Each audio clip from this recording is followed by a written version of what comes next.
সকল প্রিয় ছাত্রছাত্রী এডুইন্সের আরো একটি ভিডিওতে তোমাদের সকলকে স্বাগতম।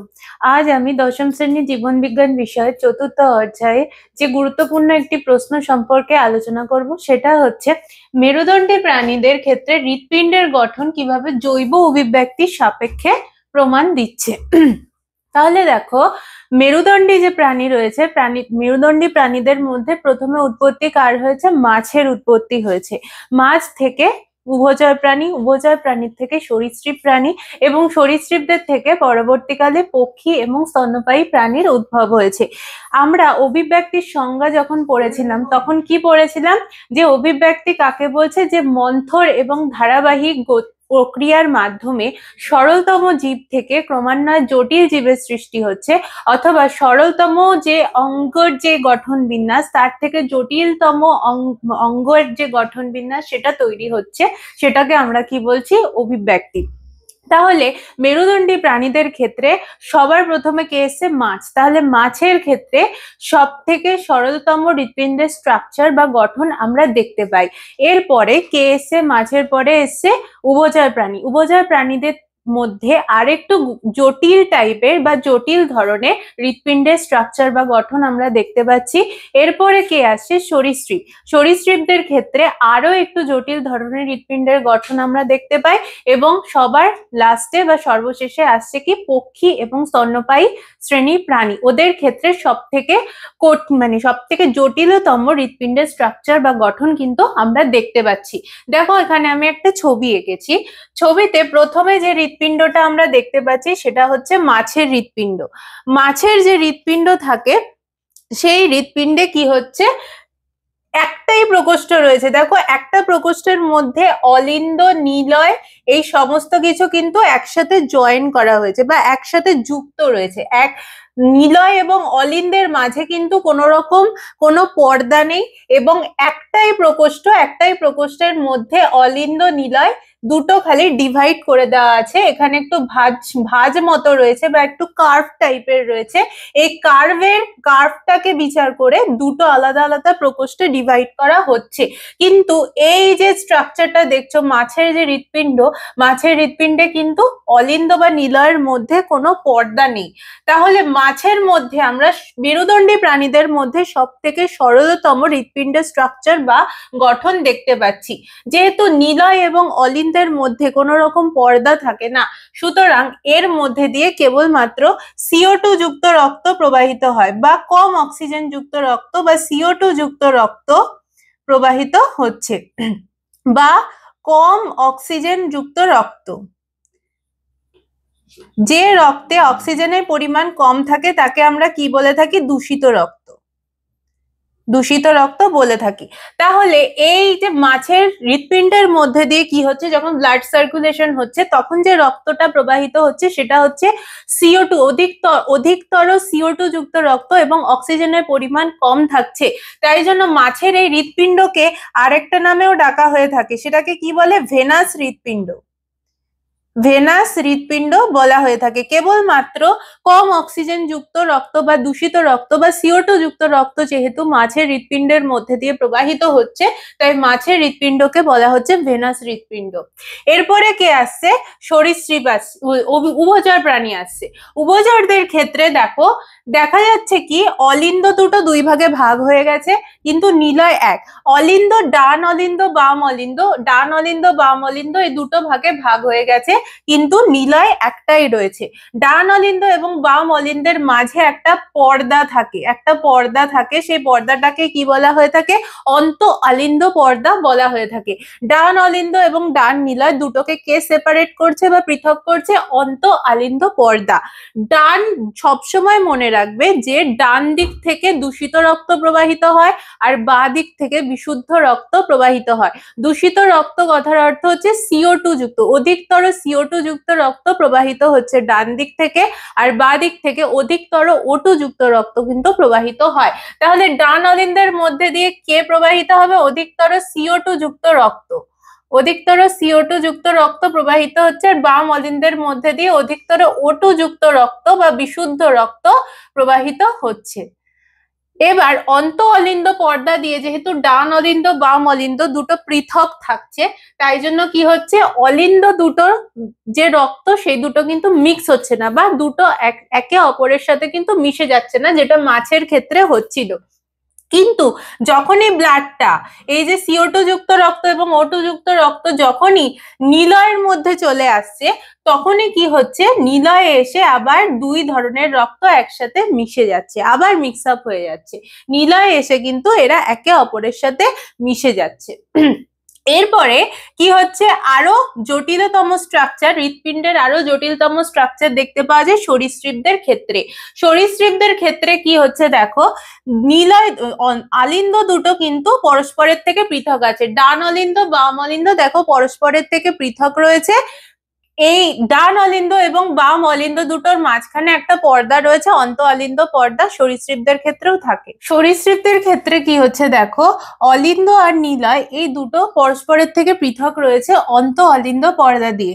এই অলিন্দ, ডান অলিন্দ এবং বাম অলিন্দের মাঝখানে কি রয়েছে, অন্ত অলিন্দ পর্দা রয়েছে। এই অন্ত অলিন্দ পর্দা থাকার জন্য কিন্তু যে দূষিত রক্ত সেটা ডান অলিন্দর মধ্যে দিয়ে প্রবাহিত হচ্ছে, এবং যেটা বিশুদ্ধ রক্ত সেটা বাম অলিন্দের মধ্যে দিয়ে প্রবাহিত হচ্ছে। কিন্তু এখানে নিলয়ে যখন আসছে, যখন ডান অলিন্দ এবং বাম অলিন্দ থেকে রক্ত যখন নিলয়ে আসছে, তখন দেখো কি হচ্ছে, নিলয়ে যে অন্তর্নিলয় পর্দাটা, অর্থাৎ যে পর্দাটা অ্যাকচুয়ালি ডান নিলয় এবং বাম নিলয়কে আলাদা করবে, সেই পর্দাটা দেখো অর্ধেকটা তৈরি হয়েছে, বাকি অর্ধেকটা কিন্তু তৈরি হয়নি। অর্থাৎ এখানে এসে দূষিত রক্ত এবং বিশুদ্ধ রক্ত আংশিকভাবে পরস্পরের থেকে পৃথক থাকছে, কিন্তু একটা পয়েন্টে এসে পরস্পরের সাথে আবার মিশে যাচ্ছে।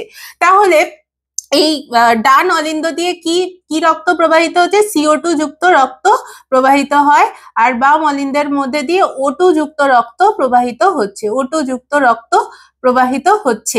এইবার যখন এখানে আসছে তখন CO2 যুক্ত রক্ত আর O2 যুক্ত রক্ত এই দুটো আংশিকভাবে এখানে এসে পরস্পরের থেকে পৃথক হচ্ছে, কিন্তু এই পয়েন্টে এসে যখন আবার ভরে যাচ্ছে, নিলয়টা যখন রক্ত দিয়ে ভরে যাচ্ছে, তখন একটা পয়েন্টে এসে আবার পরস্পরের সাথে মিলে যাচ্ছে, কারণ অন্ত নিলয় পর্দাটা কিন্তু অর্ধেকটা তৈরি হয়েছে, বাকি অর্ধেকটা তৈরি হয়নি। এরপরে কে আসছে, পক্ষী এবং স্তন্যপায়ী শ্রেণীর প্রাণী। এরা হচ্ছে, এদের মধ্যে সব থেকে জটিলতম হৃৎপিণ্ডের গঠন আমরা দেখতে পাচ্ছি। এক্ষেত্রে দেখো ডান অলিন্দ বাম অলিন্দ দুটোই অন্ত অলিন্দ পর্দা দিয়ে পৃথক হয়েছে, এই মাঝখানে রয়েছে অন্ত অলিন্দ পর্দা, অন্ত অলিন্দ পর্দা দিয়ে ডান অলিন্দ আর বাম অলিন্দ দুটো পৃথক হয়েছে। আর ডান নিলয় বাম নিলয় এই দুটো এই যে অন্তর্নিলয় পর্দা দ্বারা পৃথক হয়েছে, এই যে অন্তর্নিলয় পর্দা দ্বারা কিন্তু পৃথক হয়েছে। তাহলে CO2 যুক্ত রক্ত কি হচ্ছে, ডান অলিন্দ থেকে, অর্থাৎ হৃৎপিণ্ডটার 4টে প্রকোষ্ঠ, এরকম যদি বক্স করি তাহলে দেখবো হৃৎপিণ্ডর 4টে প্রকোষ্ঠ। এটা কি ডান অলিন্দ,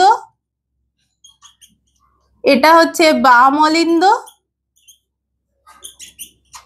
এটা হচ্ছে ডান নিলয়, আর এটা হচ্ছে বাম নিলয়। ডান দিক থেকে কি কি প্রবাহিত হচ্ছে, দূষিত রক্ত বা CO2 যুক্ত রক্ত, CO2 যুক্ত রক্ত। আর বাম দিক থেকে কে প্রবাহিত হচ্ছে, O2 যুক্ত রক্ত বা বিশুদ্ধ রক্ত। ডান অলিন্দ আর বাম অলিন্দ দুটোকে পৃথক করছে কে, একটা পর্দা, সেই পর্দাটার নাম কি, অন্ত অলিন্দ পর্দা। তার ফলে ডান অলিন্দ বাম অলিন্দের বিশুদ্ধ রক্ত এবং দূষিত রক্ত দুটো মিলে যাচ্ছে না।